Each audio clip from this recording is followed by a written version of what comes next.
مولاي صل وسلم دائما ابدا على حبيبك خير الخلق كلهم۔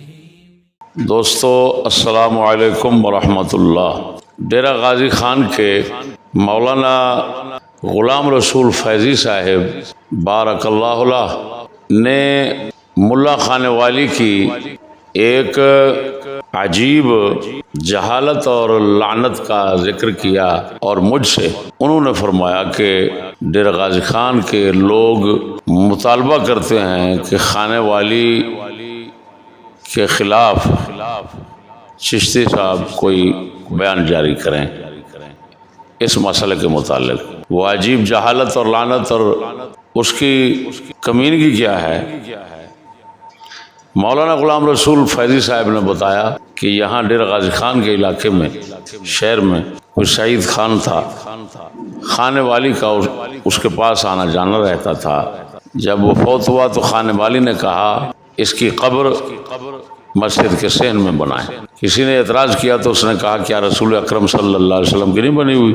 دوستو، اگرچہ ایسے اجہل اور اخبث اور العن شخص کے خلاف کوئی بیان جاری کرنا کسی بھی صاحب علم کو زیب نہیں دیتا، لیکن پھر بھی دوستوں کے اصرار پر یہ ریکارڈ کروا رہا ہوں۔ اس خبیث نے کبیرہ گناہ کا ارتکاب کیا ہے کہ ایک تو مسجد شریف کے صحن میں میت کا دفنانا، یہ عمل کیا اس نے، جبکہ ہمارے علماء یعنی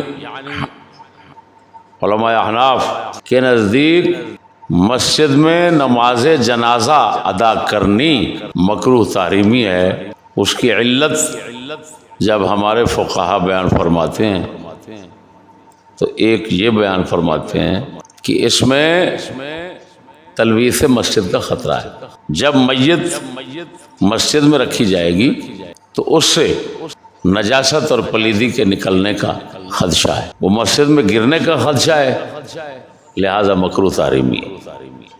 آپ خود اندازہ لگائیں کہ خدشہ ہو نجاست کے مسجد میں گرنے کا تو مکروہ تحریمہ ہے نماز ادا کرنا۔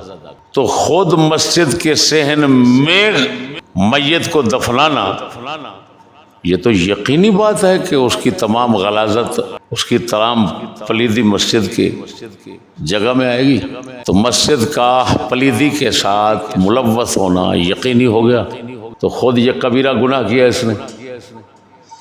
دوسرا خبیث نے کبیرہ گناہ یہ کیا کہ آپ علیہ الصلوۃ والتسلیم کہ روضہ شریف سے، قبر انور سے اس کا استدلال ناپاک استدلال، جاہلانہ ملعونانہ استدلال اس نے پیش کیا۔ اس جاہل خبیث کو اتنا تمیز نہیں، اس کے سننے والے کتنے ملعونین لوگ ہیں، نہ ان بھڑووں کا دین ہے، نہ ایمان ہے، نہ کوئی چیز ہے۔ وہ بھڑوے یہ تو دیکھو، اس کو اتنا ہی پتہ نہیں ہے کہ رسول اکرم صلی اللہ علیہ وسلم کا روضہ مبارک قبر انور مسجد میں نہیں بنایا گیا، مسجد سے باہر تھا۔ اب اس کے ارد گرد مسجد آ گئی ہے، ارد گرد آس پاس مسجد آنا اور بات ہے بھڑوا، اور مسجد میں بنانا اور بات ہے۔ جس خبیث کو اتنا پتہ نہیں، اس کتے کو ممبر پر بٹھانے والے کتنے بڑے ملعون ہوں گے۔ لہذا فرض بنتا ہے ان لوگوں کا جنہوں نے اس خنزیر کے کہنے پر مسجد میں اس کو دفنا دیا بیچارے کو، تو اس کو نکالیں اور قبرستان میں دفن کریں۔ اللہ تبارک و تعالی ہمیں ہدایت عطا فرمائے۔ اگرچہ اس پر میں اضافہ کرنا چاہتا، زیادہ کچھ بیان کرنا چاہتا تو کر سکتا تھا، لیکن ضرورت کے مطابق انشاءاللہ تعالی یہی کافی رہے گا۔ فضل احمد چشتی، سندر لاہور۔